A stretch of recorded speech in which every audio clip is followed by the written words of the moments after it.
औज़ुबिल्लाहिमिनश्शैतानिर्रजीम बिस्मिल्लाहिर्रहमानिर्रहीम अस्सलाम वालेकुम। बीकॉम पार्ट 2 स्टूडेंट्स, बेटा कॉस्ट अकाउंटिंग में हमने लास्ट टाइम मटेरियल कॉस्टिंग का क्वेश्चन नंबर 8 डिस्कस किया था और उस क्वेश्चन नंबर 8 में हमने सिर्फ फीफो और लीफो मेथड के तहत मटेरियल कार्ड बनाया था। इसकी एक तो मज़ीद रिक्वायरमेंट्स भी बाकी हैं, वो भी करनी है, बट आज मैं आपको इसका थर्ड मेथड करा रहा हूँ और वो है moving average method. FIFO LIFO हम पहले डिस्कस कर चुके हैं, आज हम पढ़ने जा रहे हैं moving average method.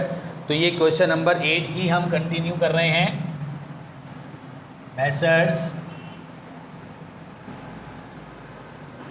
Beta manufacturing company और बना रहे हैं हम material inventory card bye moving average परपीचुअल। सही है। यहाँ पे हम लिख देंगे डेट, पर्टिकुलर्स,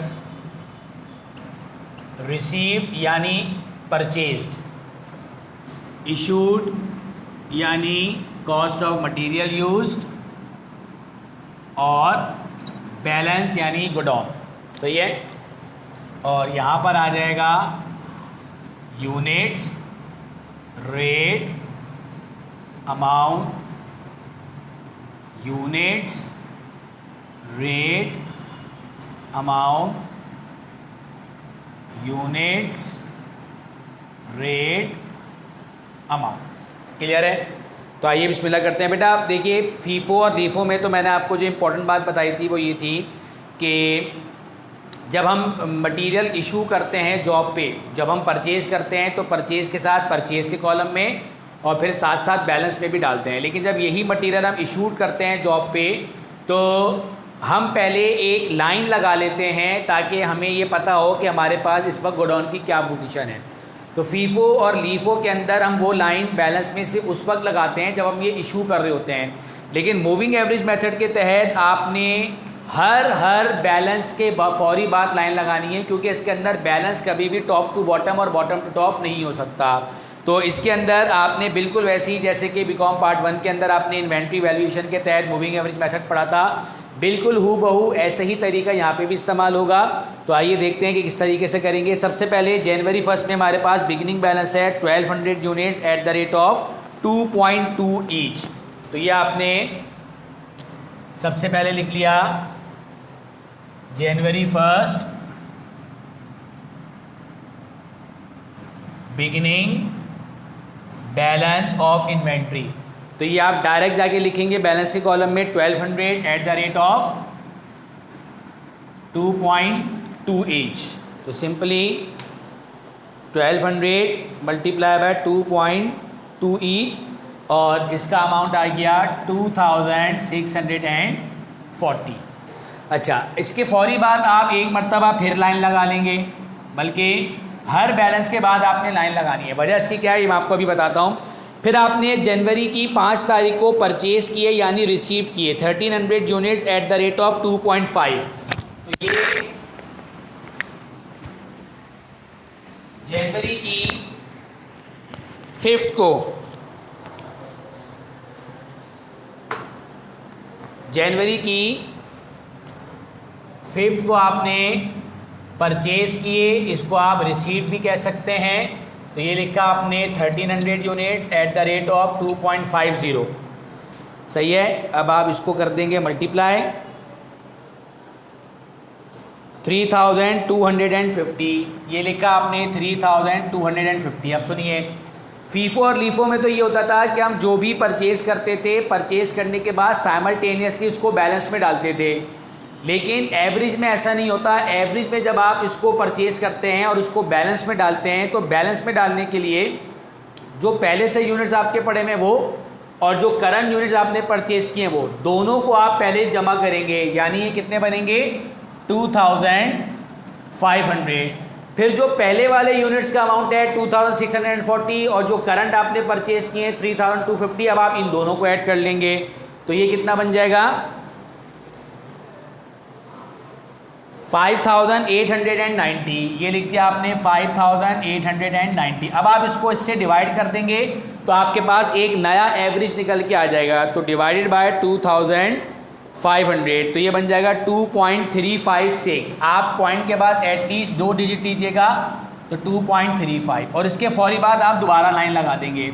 अब इसका मतलब क्या है कि आपके पास कोई चॉइस नहीं है, कोई ऑप्शन नहीं है कि आपके पास गोडाउन में कुछ यूनिट्स 2.20 वाले हों तो कुछ यूनिट 2.50 वाले हों। एवरेज कहता है कि हम अपने यूनिट्स की जो प्राइस है वो अलग अलग ट्रीट ही नहीं करते। हम तो जितने यूनिट्स आते हैं पुराने वाले यूनिट्स के साथ ऐड कर देते हैं, पुराने वाले यूनिट्स के अमाउंट के साथ उसको ऐड कर देते हैं और एक एवरेज प्राइस निकालते हैं। हमारे नज़दीक हर यूनिट की एक ही प्राइस है, इसीलिए इसको हम एवरेज मेथड कहते हैं।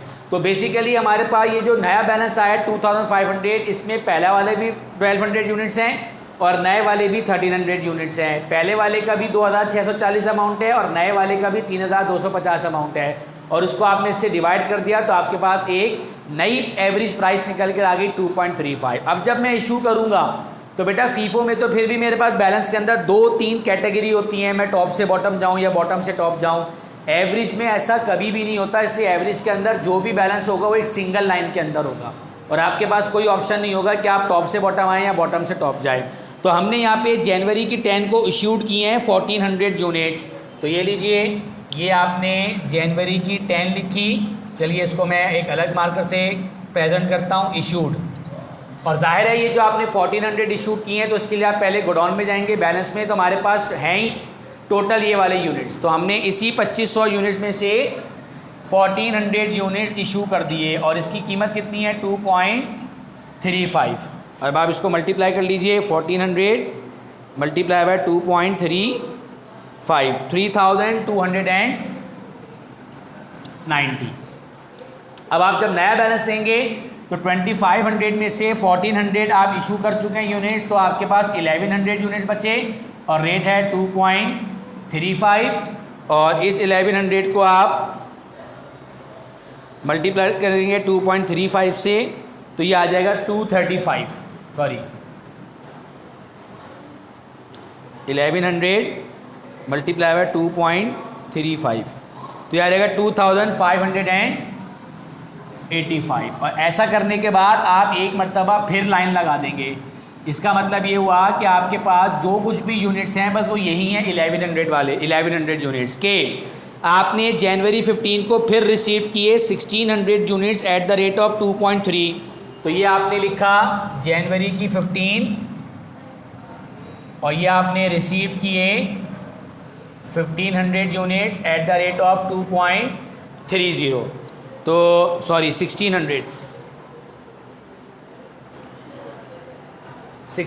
Units at the rate of 2.30। तो ये लिखा आपने 1600 मल्टीप्लाई बाय 2.3, 3680। लेकिन जब हम इसको बैलेंस में जाके लिखेंगे तो फीफो और डीफो में तो डायरेक्ट जाके लिख देते हैं, लेकिन एवरेज के अंदर जो लास्ट बैलेंस होता है उसके अंदर आप अपने करंट यूनिट्स ऐड करते हैं। यानी मेरे पास जो गोडाउन में लास्ट यूनिट्स पड़े हुए हैं वो 1100 हैं, जबकि मैंने जो करंटली परचेज किए वो है 1600। तो मेरे कितने यूनिट्स बने ये 2700। अब इस वाले अमाउंट को मैं इस वाले अमाउंट में ऐड कर दूंगा, यानी 3680 प्लस 2585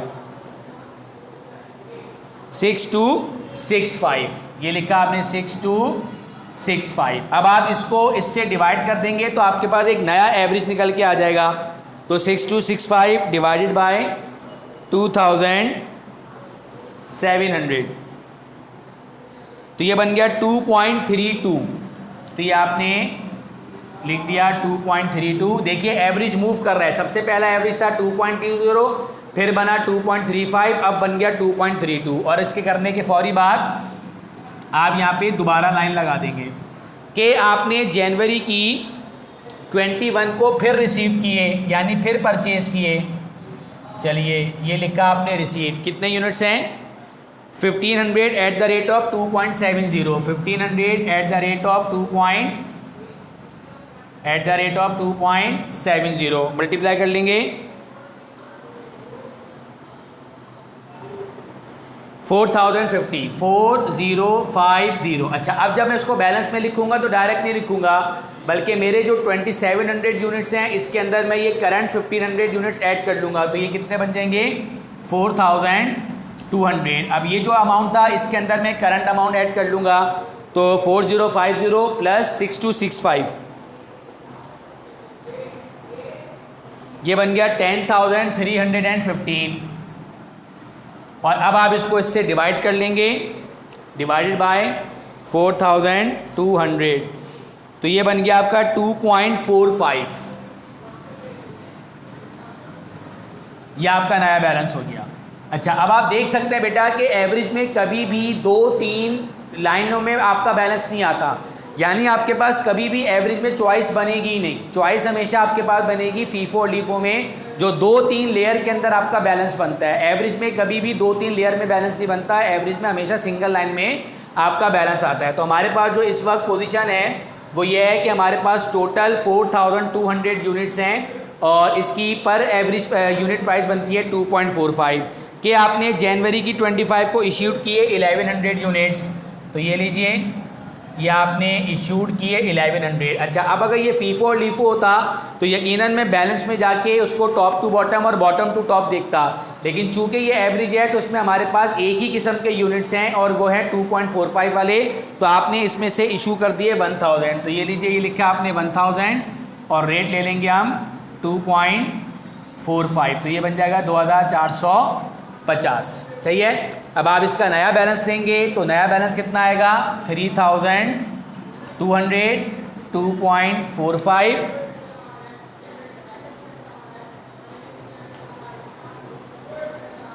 7840। और इसके बाद दोबारा लाइन लगा देंगे कि आखिर में आपने जनवरी की 30 को फिर इशू किए 1100 यूनिट्स, तो ये आपका आ गया जनवरी की 30 को इशू किया आपने 1100 और ऑब्वियसली ये 1100 भी आपने इसी में से इशू किए होंगे, तो ये लिखा आपने 1100 at the rate of 2.45। 1100 multiply by 2.45 total बना 2695। और जब आप इसका नया बैलेंस लेंगे तो 3200 में से 1100 यूनिट्स आप माइनस कर दीजिए, तो ये बन गया 2100 यूनिट्स, रेट यही रहेगा 2.45 और इसको आप मल्टीप्लाई कर देंगे 5145। अच्छा, अब आप कर लेंगे इसका टोटल, और चलिए परचेज़ का टोटल मैं नहीं कर रहा हूँ क्योंकि रिसीट में परचेज़ का टोटल वही होगा जो फीफो और लीफो में था। मैं सिर्फ और सिर्फ मटेरियल यूज्ड और मटेरियल एंडिंग का कर रहा हूँ टोटल। तो मटेरियल एंडिंग तो बहुत सिंपल है, चूँकि इसकी इन्वेंट्री है ही सिंगल लाइन में, तो मैं इसी को एज इट इज़ कॉपी कर दूंगा। यानी जो हमारा मटेरियल बच गया है वो क्वांटिटी में है 2100 और अमाउंट में है 5145, जबकि जो मटेरियल हमारा यूज़ हुआ है, इशू हुआ है, वो कितना बनता है 14 और 1000 24 और 11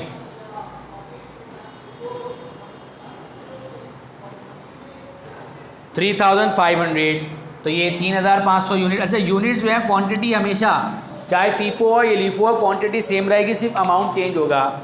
अब इसका अमाउंट देखते हैं 3290 प्लस 2450 प्लस 2695, तो ये बनता है 8435। 8435 सही है। यहाँ पे मैंने पहले से ही जो आपको फीफो लीफो कराया था तो इसका रॉ मटेरियल यूज़ पहले ही मैं लिख चुका था, तो ये रॉ मटेरियल यूज़ जो 8435 है वो मैं यहाँ पर मेंशन कर देता हूँ। यानी अब एवरेज से भी हमारे पास आ गया आंसर 8435।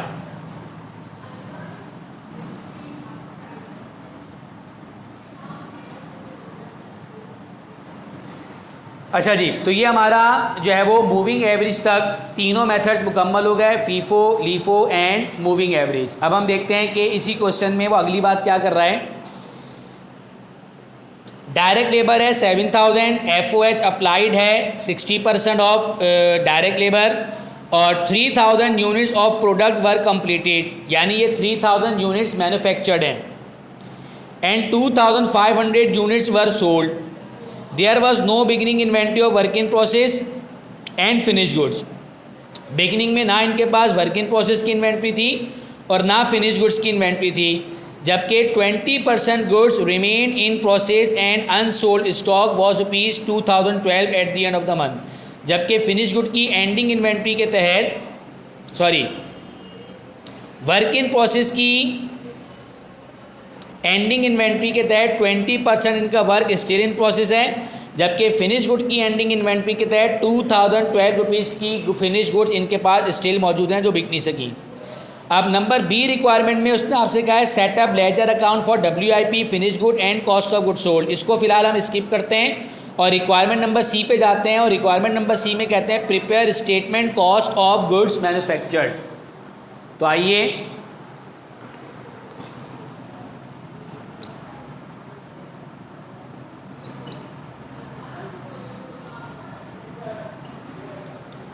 चलिए वो मैंने यहाँ पे लिख दिया है. अब हम यहाँ पे बना लेते हैं comparatively statement cost of goods manufactured.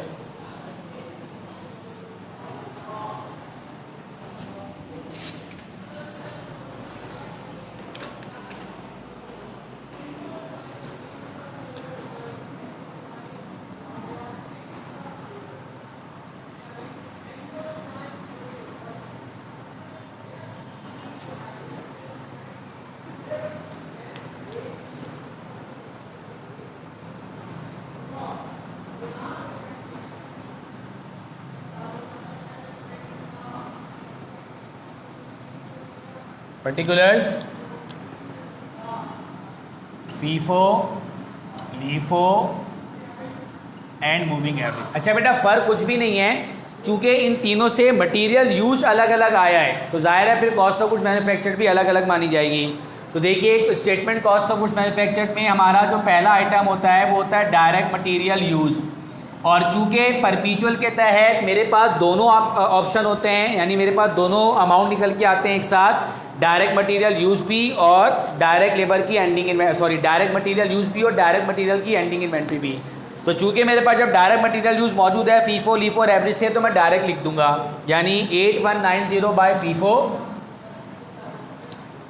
8900 by LIFO and 8435 by moving average. फिर आप इसके अंदर ऐड कर देंगे डायरेक्ट लेबर.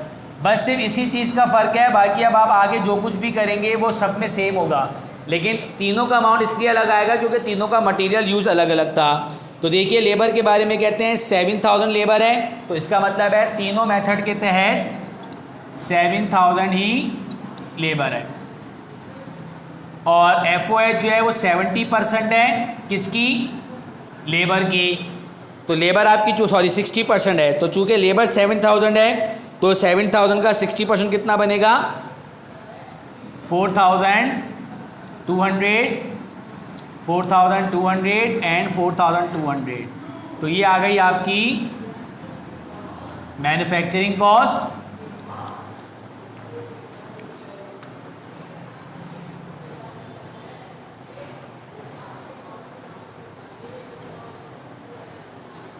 इसकी आ गई कौन सबसे आखिर वाले की 19,635.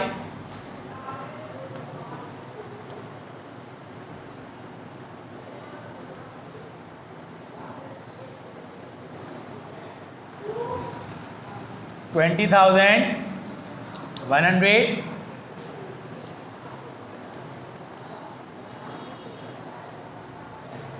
$19,390. फिर इस मैन्युफैक्चरिंग कॉस्ट में हम ऐड करते हैं वर्क इन प्रोसेस बिगिनिंग. तो वर्क इन प्रोसेस बिगिनिंग तो हमारे पास नहीं है, तो इसका मतलब है यही क्या बन गई हमारी total cost of goods in process. फिर हम लेस करते हैं इसमें से WIP एंडिंग, और WIP एंडिंग के लिए उन्होंने कहा है कि जो भी आपका लास्ट अमाउंट है उसका आपने 20% आपका स्टिल इन प्रोसेस है. तो ये पहले वाले अमाउंट का ले लेंगे हम 20%, 3878. फिर 20,100 का 20%, 4020. और 19,635 का 3,927। तो ये आपके पास आंसर आ जाएगा कॉस्ट ऑफ गुड्स मैन्युफैक्चर्ड। तो जाहिर है तीनों के ही अमाउंट अलग अलग आएंगे।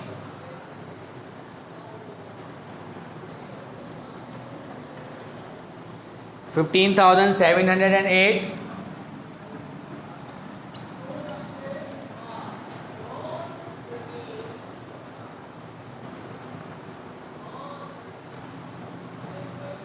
$16,080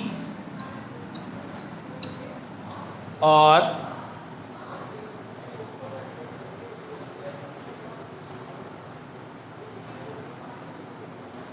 $15,512। सही है जी। तो ये बेटा आपका एक क्वेश्चन था। उम्मीद है कि आपको समझ में आ गया होगा। इंशाल्लाह फिर अगली क्लास में आपसे फिर मुलाकात करते हैं एक नए सवाल के साथ। उस वक्त तक के लिए इजाज़त दीजिए। अल्लाह हाफिज़।